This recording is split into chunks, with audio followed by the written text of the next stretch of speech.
the number one variable of growing your business in this room that is practical, achievable, doable, is how serious you take making content on the internet. No matter what your excuse is, I promise you, social media is not broken in that story. You're the one that's broken.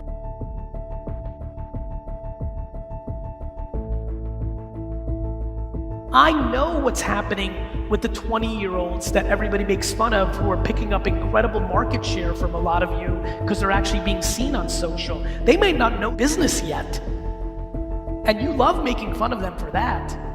I got bad news for you. That they'll figure out. People make fun of things until they don't. Success is the beginning of the end. The ROI, I like to say, of a basketball is billions of dollars for LeBron James. It's zero for me. How one plays with the tools is the variable of success. And so we can get into the mindset, very much the intro, which was lovely, thank you, and in depth. I do believe that the far majority of what is the opportunity in this room or the limitation sits in two very simple categories. One's uncomfortably black and white, and one is remarkably gray. This is very clear. If you're sitting in the crowd and you're not doing this work, it's only two things, and they're both interesting. One is audacity.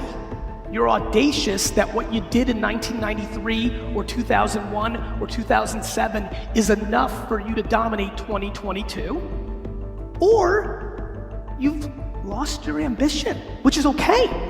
I don't think it's a bad thing that you're not as hungry. Maybe you've scratched your itch. Maybe you do want to do other parts in your life, but don't lie to yourself. And understand yourself on where you are in your journey.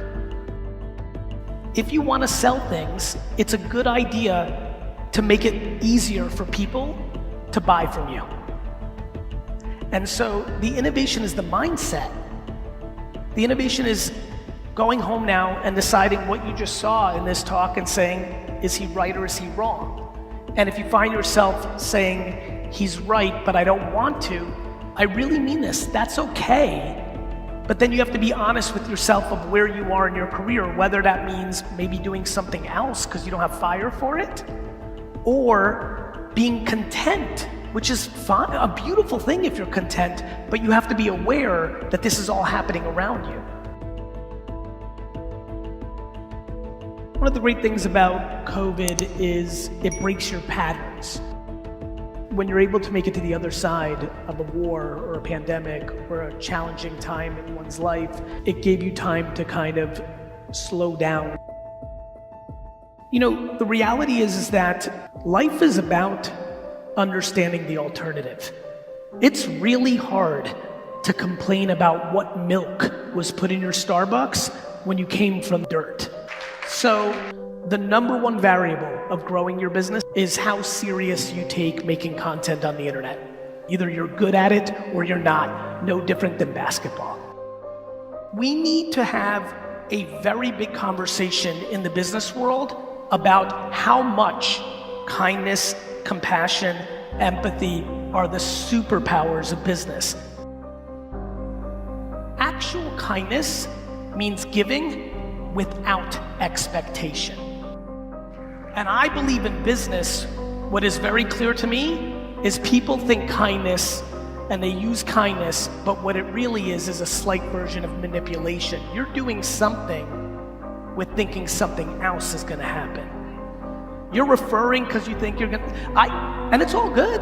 It's nice to maybe think, but don't confuse that with kindness. That's called strategy. Don't say you're kind, say you're throwing out reels and trying to hope it returns. Own what it actually is. I was at a conference like this many years ago, and I had just invested in Uber. So I'm giving my talk, and I finally throw it out there, and as you can imagine, the room wasn't thrilled with me. But it was a discussion, and all I saw that was why it wasn't gonna work. And all of the answers were regulation. Gary, this is not gonna work because we're gonna pay the politicians off. Similar to how I hear car dealerships and car people talk about Tesla or direct to consumer. I promise you, when technology is coming along, hoping for regulation is always going to be a bad strategy. Why do I bring that up right now? Because I want you to do the 50 hours of homework so you can innovate. What blows my mind is people's inability to put in the work in the face of information. All of you know that this blockchain thing is brewing. You've definitely heard about Bitcoin at this point. You probably maybe heard of Ethereum. It's happening, and it's gonna affect this industry soonest. This is the book industry for the internet. The blockchain is contracts. Please understand that. Please, it's a very important thing. Please spend 15 hours Googling Ethereum and smart contracts. Get educated, not to play defense, but to play offense. You do 15 to 30 hours of homework, you might just change your career. You might shift slightly in what you're doing now to something else. It's a remarkable time, and one thing I know about an immigrant-centric reality is it's not scared to put in the work. And I really know this statement. It likes to pick which work it wants to do. People don't like change. And change is the only guarantee. What the blockchain eventually will do is change the face of what brokerages, leverages in the ecosystem. Right now is the time to build your personal brand on the internet, and I mean right now. How you do that can be totally different. You don't need to be over the top or curse like me. You need to be you. I'm me, you be you.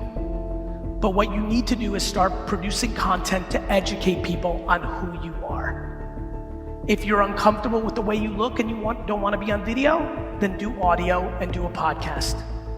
If you're not sure that you can handle the camera, then write on LinkedIn or Facebook. If you feel more comfortable being the hostess with the mostest, start a Facebook group regionally within your area. One of the greatest arbitrages in this industry right now is starting a Facebook group for the local area where you sell, around the town, not around selling homes, bringing people in, building community, and then just happening to be the person that's hosting that group and picking up the business. These are the black and white tactics available to you. How you build your team and how much empathy you have for the consumer on the other side is the other variable. But the opportunity is staggering. It is staggering.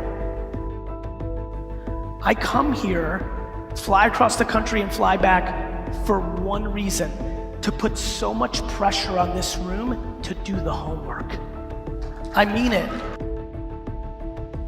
The opportunity is so real.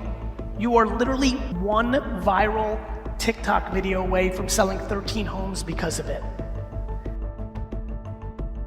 TikTok's fastest growing demo is 38 to 55-year-olds. You can still think it's 12-year-olds. It hasn't been 12-year-olds for 2 years.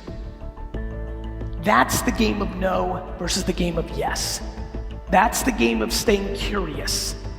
The biggest vulnerability to people in business today trying to sell to human beings is their unbelievable calmness and interest in saying the word no, and their visceral reaction to the idea of maybe.